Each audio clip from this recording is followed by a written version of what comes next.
Okay, some of you have asked, how do I fix this issue where the featured variant is different? So this is my primary photo.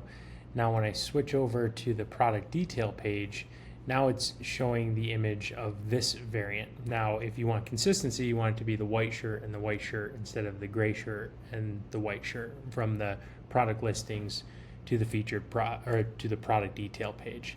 So you can see here too, I have this set as the primary photo. So you might be confused of why is the primary photo there on the product listings page, but different on the product detail page.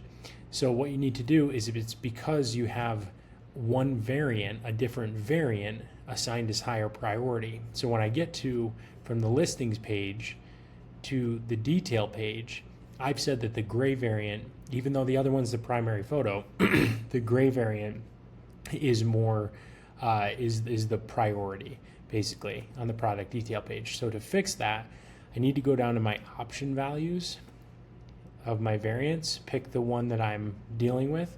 Now I'm going to switch it so that the white value is the priority over the gray.